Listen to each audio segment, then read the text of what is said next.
अरे यार, फिर से आज टिंडे बनाई हो, वो भी कम मसाले के साथ। कभी तो कुछ चटपटा बनाया करो।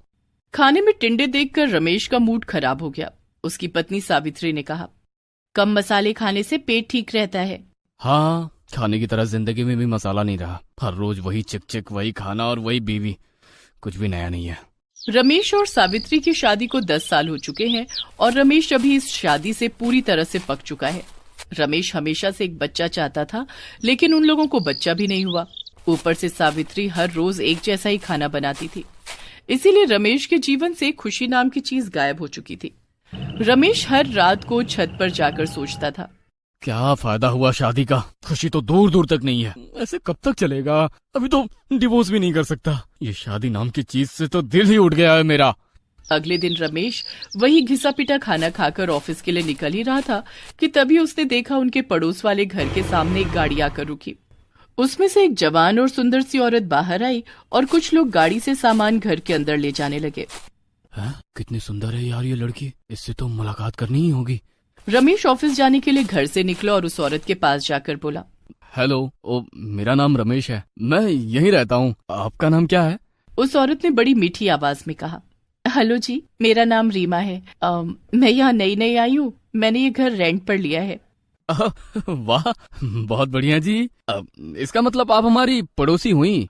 ठीक है, मुलाकात होती रहेगी। हाँ। रमेश खुश होकर वहाँ से चला गया। अरे, इतनी सुंदर पड़ोसी, सोचकर ही दिल में लड्डू फूट रहा है। ऑफिस से लौटकर रमेश ने खाना मांगा। सावित्री ने आज भिंडी पकाई थी, उसने वही दे दी। ये लो, आज भिंडी बनी है, खा लो। कभी टिंडे तो कभी भिंडी, ये सब तुम्हारी तरह ही है, बिल्कुल टेस्टलेस। इससे ज्यादा टेस्ट चाहिए तो एक और शादी करके ले आओ। मैं भी देखती हूँ कौन खिलाती है तुम्हें खाना बनाकर। हाँ, वही करूँगा, तुम चिंता मत करो। खाना तो ठीक से बनता नहीं है तुमसे, सिर्फ बड़ी बड़ी बातें करती रहती हो। अभी मैं पुरानी हो गई हूँ ना, इसीलिए ऐसा बोल रहे हो। पहले तो मुझे सर पर चढ़ा कर रखते थे। हाँ, वही तो गलती हो गई मुझसे, तुमसे शादी ही नहीं करनी चाहिए थी। झगड़ा करने के बाद रमेश छत पर चला गया। सावित्री रोते हुए अपने कमरे में जाकर सो गई। आसपास के सभी पड़ोसी अपने अपने घर में सो गए थे, लेकिन रमेश ने देखा उसके पास वाले घर में एक कमरे में अभी भी लाइट चल रही है। अरे, ये रीमा जी अभी तक सोई नहीं, जरा देखो तो। रमेश ने अच्छे से देखने की कोशिश की और देखा रीमा जी छोटे कपड़े पहनकर योगा कर रही हैं।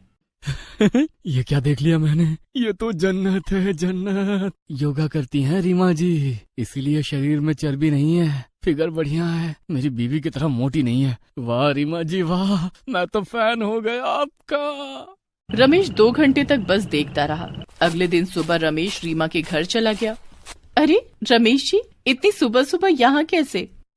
मैंने देखा कल रात को आप योगा कर रही थी। अच्छा, तो मुझ पर नजर रखी जा रही है? अरे नहीं, ऐसी कोई बात नहीं है, वो आप हैं ही इतने सुंदर। चलिए, अब ज्यादा झूठ मत बोलिए।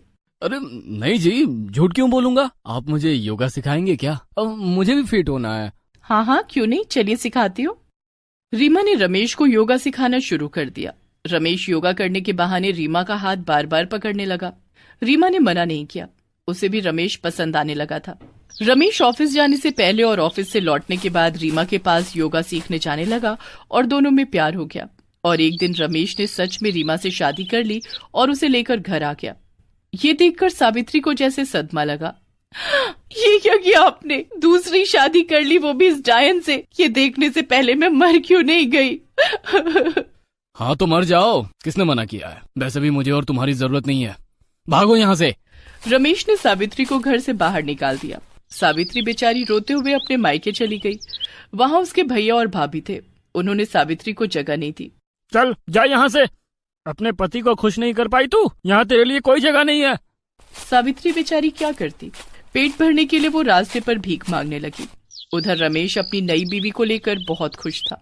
इतनी सुंदर बीवी तो हर कोई चाहता है। रीमा बहुत सुंदर थी, इसीलिए पूरे मोहल्ले के आदमियों की नजर रीमा पर ही थी। अरे, इस रमेश ने रीमा को पटाकर शादी कर ली, काश रीमा मुझसे पट जाती। अरे वो औरत रमेश से प्यार थोड़ी करती है, वो तो बस पैसों के लिए उसके साथ है। तू भी पैसा दिखा, तुझसे भी पट जाएगी। रीमा से योग सीखने के लिए घर के बाहर आदमियों की लाइन लग गई। हर दिन वो लाइन बढ़ने लगी। एक दिन सुबह उठकर रमेश ने रीमा से नाश्ता मांगा। रीमा, नाश्ता लगा दो। मैं नहीं कर सकती, मेरे स्टूडेंट्स मुझसे योगा सीखने के लिए बैठे हुए हैं। मतलब खुद बना लो और मेरे लिए भी बनाना। ये बोलकर रीमा चली गई। रमेश बहुत मुश्किल से पराठा बनाने लगा।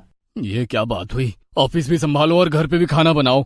रमेश ने पराठा बनाकर खा लिया। तभी रीमा आई और पराठा देखकर कहा, छी, ये क्या है? पराठा कोई खाता है क्या? इसमें कितना सारा तेल है। मुझे तो सैलेड खाना है। अब से तुम भी मेरे साथ सैलेड खाओगे। लेकिन मैं क्यों? सलाद खाने से बीमारी नहीं होती। अब से मैं जो कहूंगी वो तुम सुनोगे। रमेश के पास और कोई चारा नहीं रहा। रीमा उसे हर रोज सलाद खिलाने लगी। कच्ची सब्जियों को एक साथ मिलाकर वो सलाद बनाती थी। वो खाते खाते रमेश को उल्टी आने लगी। मुझे अपने आप को जूता मारने का दिल करता है। मैंने खूबसूरती के चक्कर में इससे शादी कर ली। इस सलाद से अच्छा टेस्ट तो सावित्री के टिंडे और भिंडी में था। रमेश परेशान हो गया, लेकिन रीमा कोई बात सुनने के लिए राजी नहीं थी। ऊपर से उसके खर्चे अलग थे। रमेश, जल्दी से 20,000 रुपए दो, पार्लर जाना है। पैसे क्या पेड़ पर उगते हैं? पैसे नहीं है मेरे पास। तो मुझसे शादी क्यों की? सुनो रमेश, मेरे खर्चे नहीं उठा पा रहे हो तो बता दो, मैं किसी और से शादी कर लूंगी। आशिकों की कमी नहीं है मेरे पास। रीमा ने रमेश को धमकाया। इसके बाद रमेश समझ गया कि उसने रीमा से शादी करके बहुत बड़ी गलती की है। वो चुपचाप ऑफिस चला गया और शाम को ऑफिस लौटते वक्त रीमा के लिए गिफ्ट लेकर आया। रीमा के लिए गिफ्ट ले चलता हूँ, वो देखकर खुश हो जाएगी। रमेश घर पहुंचा। घर का दरवाजा खुला हुआ था। रमेश अंदर घुस गया और अंदर जाकर उसने जो देखा उसके होश उड़ गए। उसने देखा रीमा एक गैर मर्द के साथ बिस्तर पर बैठकर गप्पे लड़ा रही है। ये क्या कर रही हो रीमा? मेरी मर्जी, ये मेरा नया बॉयफ्रेंड है। मेरे पास योगा सीखने आया था। मैं इससे शादी करने वाली हूँ। वैसे भी मैं तुम्हारी औकात से बाहर हूँ। ये तुम क्या बोल रही हो? मैं तुमसे प्यार करता हूँ। प्यार तो मुझसे हर कोई करता है। मैं जा रही हूँ तुम्हारा घर छोड़कर, साथ में तुम्हारे पैसे भी ले जा रही हूँ। रीमा अपने बॉयफ्रेंड के साथ निकल गई। रमेश बैठकर रोने लगा। मेरा सब कुछ खत्म हो गया। पहली बीवी भी नहीं रही और दूसरी भी नहीं रही। इससे अच्छी तो सावित्री थी। पूरी रात रमेश रोता रहा। अगले दिन सुबह वो ऑफिस जा रहा था। इतने में उसके पास एक औरत आई। साहब, कुछ पैसे देंगे? खाना खाना है। रमेश ने मुड़कर देखा तो वो हैरान हो गया। अरे सावित्री, तुम? रमेश, तुम? सावित्री, मुझे माफ कर दो, मुझसे गलती हो गई। लौट चलो सावित्री, लौट चलो। सावित्री भी रो पड़ी। आखिरकार सावित्री ने रमेश को माफ कर दिया और वो दोनों घर लौट गए। बहुत अच्छा लग रहा है घर लौटकर। बोलिए जी, खाने में क्या बनाऊं? टिंडे बना दो, तुम्हारे हाथ के टिंडे बहुत स्वादिष्ट है। चल झूठे। रमेश को सावित्री की अहमियत समझ में आ गई। इसके बाद वो दोनों खुशी खुशी रहने